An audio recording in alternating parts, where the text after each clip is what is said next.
Bismillahirrahmanirrahim. Mari kita lanjutkan kembali dan pada video kali ini kita akan membahas terkait hukum Newton ya. Hukum Newton ya terkait gerak ya. Karena Newton hukumnya tidak hanya satu ya, tapi ada beberapa dan kita di video kali ini sesuai dengan topiknya ya terkait gerakan, maka hukum Newton yang kita bahas adalah hukum Newton terkait gerakan gitu ya. Nah, ada 3 gitu ya hukum Newton. Hukum Newton yang pertama ya, ini akan saya tuliskan dulu tulisan aslinya ya. Jadi apa yang dikatakan oleh Newton. Jadi yang dikatakan oleh Newton adalah sebagai berikut ya. An object in motion will remain in motion gitu ya. In motion. An object at rest will remain at rest. Unless acted upon ya. Upon by a force. Nah, ini adalah kata-kata aslinya. Nah, sekarang kita akan belajar maksud dari yang pertama ini apa gitu ya. Jadi maksudnya adalah secara simpel kalau sebuah benda ya, sebuah benda itu bergerak, maka dia akan cenderung tetap bergerak begitu ya. Nah, kalau diam ya, kalau sebuah benda itu diam, maka dia cenderung akan tetap diam ya. Sampai ya. Jadi unless itu artinya sampai ya, sampai ada apa ya? Sampai ada gaya yang bekerja pada benda tersebut gitu ya. Nah, jadi ketika sebuah benda itu bergerak begitu ya. Jadi katakanlah di sini ada ini lantai gitu ya.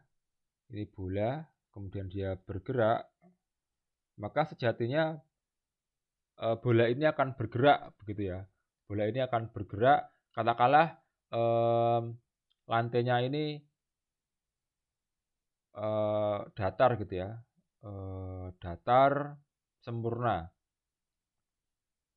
Kemudian tidak ada gesekan udara gitu ya. Friction daripada air ya atau udara itu sama dengan 0 Newton gitu ya. Nah, ini benda ini akan bergerak terus begitu ya. Atau ini juga ada misalnya lantai gitu ya. Katakanlah ini bola gitu ya, dia diam. Bola diam. Nah, dia akan tetap diam terus gitu ya. Jadi sebenarnya ini sebuah filosofi gitu ya. Kalau seseorang sudah bergerak, ya tentunya dia akan cenderung bergerak terus. Tapi kalau dia diam atau mager, dia tidak akan bergerak-bergerak gitu ya. Karena hukum Newton gitu ya menjelaskan tentang sebuah apa ya, sebuah kondisi awal ya. Dan kondisi awal tidak akan pernah berubah kalau misalnya tidak ada gaya gitu ya. Nah, jadi benda yang bergerak akan diam kalau misalnya ada gerakan atau ada gaya yang menghentikannya gitu ya. Jadi nah, ketika ada gaya gitu ya, ketika ada gaya maka benda yang tadi gerak ya bisa diam ya. Nah, dan atau benda yang diam ya akan bergerak gitu ya. Jadi intinya ya cuman itu gitu ya. Jadi eh, hukum pertama gitu ya. Hukum pertama dari Newton mengatakan bahwa benda yang bergerak akan cenderung bergerak, terus benda yang diam akan cenderung bergerak, akan cenderung diam terus ya. Jadi selalu mempertahankan apa namanya kondisi awalnya gitu ya. Jadi hukum satu Newton gitu ya. Hukum satu Newton itu intinya adalah benda akan cenderung mempertahankan benda akan cenderung mempertahankan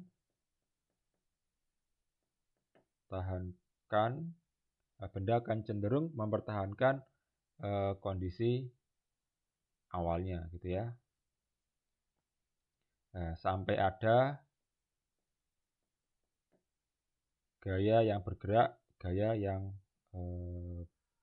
bergerak pada benda tersebut gitu ya. Untuk yang tadinya diam menjadi gerak atau sebaliknya, yang tadinya gerak menjadi diam. Ya, oke, itu adalah untuk yang hukum pertama. Nah, sekarang kita menuju ke hukum yang kedua gitu ya. Hukum yang kedua. Nah, ini akan saya katakan sesuai dengan yang dikatakan dulu ya. Jadi net force is equal to mass ya times acceleration ya, acceleration gitu ya. Nah, ini maksudnya apa? Jadi intinya adalah net force gitu ya. Jadi net force itu lambangnya adalah Fn gitu ya. N-nya ini adalah net gitu ya. Kemudian mass itu adalah massa ya atau M. Nah, kemudian acceleration adalah simbolnya A gitu ya atau acceleration A gitu ya, acceleration. Nah, Fn gitu ya, itu sama dengan massa dikalikan dengan acceleration. Nah, jadi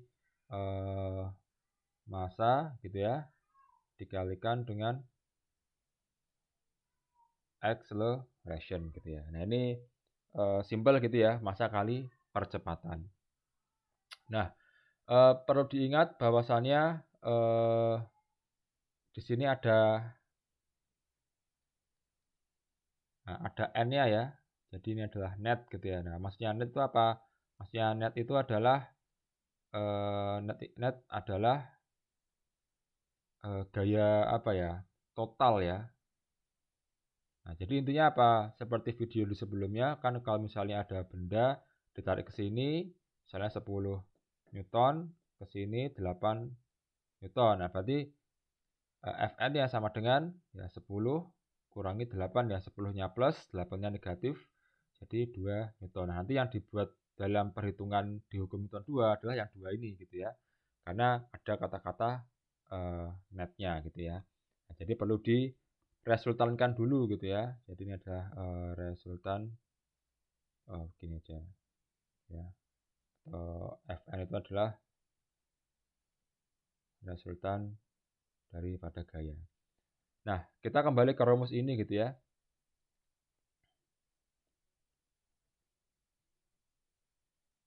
Nah, sebenarnya secara matematika simpel gitu ya. F sama dengan M dikalikan dengan A. Nah, tapi sebenarnya ini ada maksudnya gitu ya. Jadi tidak hanya sembarang perkalian ya. Jadi intinya begini. Jadi maksudnya adalah maksud dari rumus ini gitu ya. Untuk membuat benda bermassa M ya bergerak dengan percepatan A ya, maka dibutuhkan, ya, maka dibutuhkan gaya sebesar F gitu ya. Nah, jadi ini ada maknanya begitu ya. Nah, jadi mari kita contohnya gitu ya, contoh ya. Misalnya eh, di sini ada bola gitu ya. Ada bola, kemudian dia masanya misalnya 2 kg, kemudian dia eh, bergerak, kita ingin membuat bola ini bergerak dengan percepatan 2 meter per second kuadrat. Nah, berapa gaya yang dibutuhkan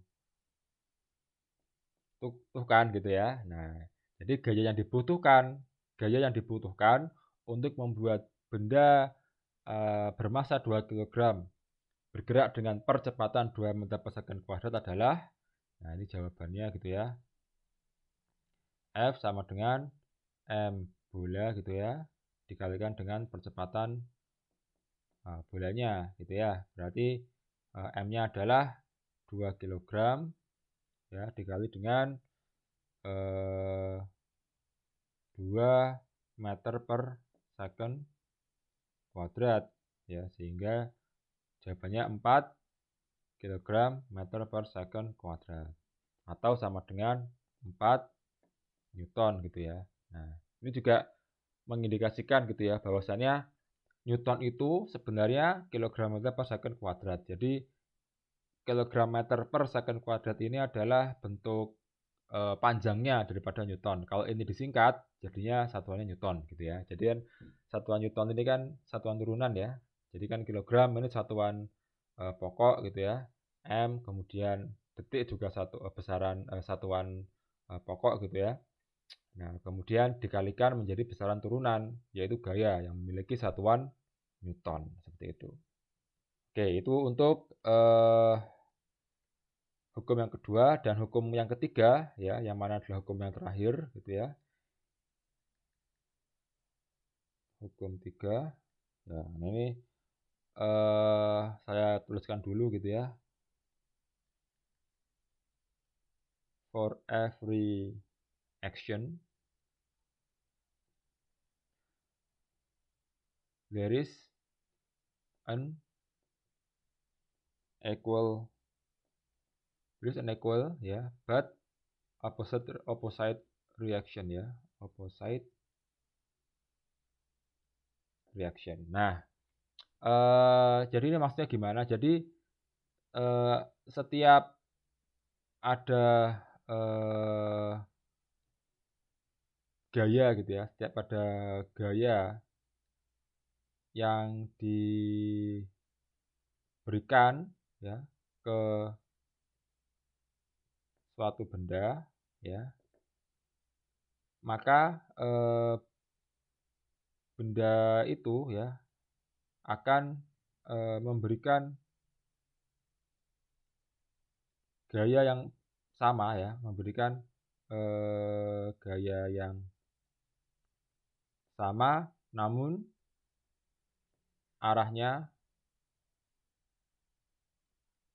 berbeda gitu ya. Nah, ini contohnya seperti ini. Misal di sini ada nah misalnya sini ada lantai gitu ya. Ini ada lantai. Nah, kemudian di sini ada balok gitu ya, bermasa M. Nah, sebenarnya benda ini memberikan gaya gitu ya, sebesar gaya berat gitu ya. Ya, gaya berat ya sebesar misalnya W ya. Nanti untuk gaya berat akan dibahas di video selanjutnya, tapi intinya benda ini memiliki gaya berat W gitu ya. Oke, ini saya letakkan di sini saja.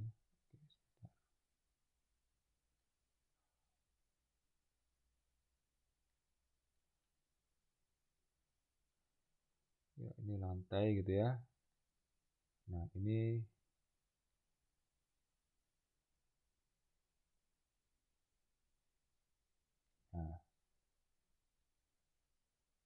ini gaya beratnya sebesar W. Nah, benda ini memberikan gaya ke lantai sebesar W. Nah, lantai juga memberikan gaya yang sama gitu ya, sebesar W gitu ya. Ya, sebesar W, tapi arahnya ke atas gitu ya. Jadi yang tadi berat karena dia ke bawah arahnya minus, ya maka yang gerak ke atas tadi ya itu besarnya juga sama W, tapi arahnya adalah positif karena ke atas. Nah, W ini juga disebut bukan W ya, tapi arah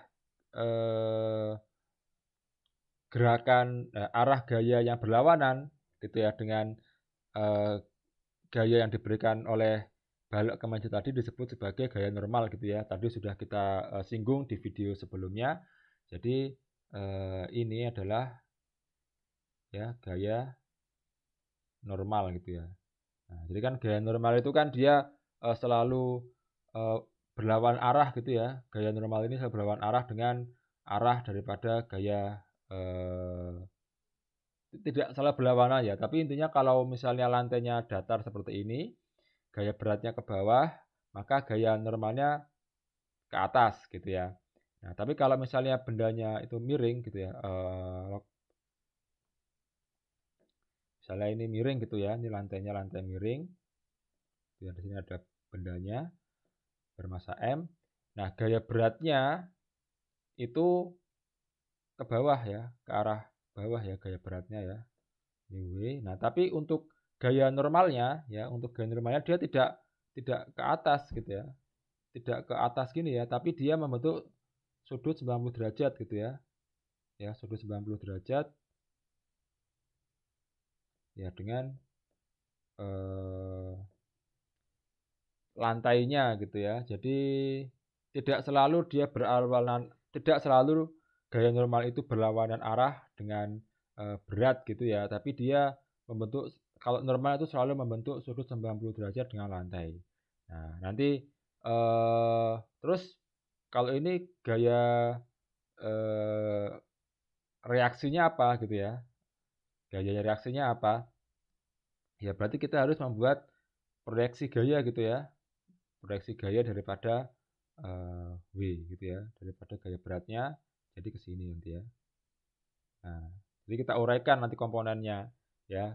Yang gaya berat ini nanti kita uraikan ke sumbu yang ini. Jadi kita anggap ini itu sebagai sumbu Y gitu ya, tapi Y-nya miring. Jadi kita uraikan menjadi komponen-komponennya ya. Jadi itu. Nah, itu adalah konsep daripada aksi reaksi ya. Jadi kita memberikan sesuatu, kita akan mendapatkan sesuatu yang sama gitu ya. Sehingga benda itu akan diam. Nah, bagaimana dengan benda yang dia bergerak? Nah, kalau benda itu bergerak, berarti gaya yang diberikan itu melebihi daripada gaya aksi reaksinya gitu ya. Nah, misalnya ini misal lantai gitu ya. Contohnya ada lantai ya. Ada lantai lagi gitu ya. Ini ada bola. Kemudian ini ada kita mendorong ya. Kita mendorong gitu ya. Kita mendorong dengan ini misalnya ada massanya M gitu ya. Kita mendorong dengan gaya 2 Newton. Nah, ternyata bendanya masih diam. Berarti apa? Karena dia masih diam, berarti benda ini memberikan reaksi gitu ya. Kita melakukan aksi 2 Newton, nah tapi benda ini memberikan reaksi sebesar 2 Newton juga ya, 2 Newton ya. Sehingga benda diam gitu ya. Karena sama-sama gitu ya. Nah, tapi kalau misalnya kita dorong terus gitu ya, kita dorong terus gitu ya. Nah, kita dorong terus misalnya dengan 4 Newton. Nah, ternyata gaya reaksinya maksimal cuman 2 Newton gitu ya. Cuma 2 Newton. Nah, berarti kan menang yang 4 Newton ya. Nah, karena dia menang yang 4 Newton, akhirnya benda ini bergerak begitu ya. Geraknya ke arah mana? Ke arah sana ya, ke arah sumbu X positif. Karena gaya yang diberikan itu melebihi gaya reaksinya ya, seperti itu. Jadi kalau ada benda diam, itu pasti ada gaya aksi reaksi ya. Jadi benda diam itu, apa namanya, ada hukum Newton, 3-nya di situ.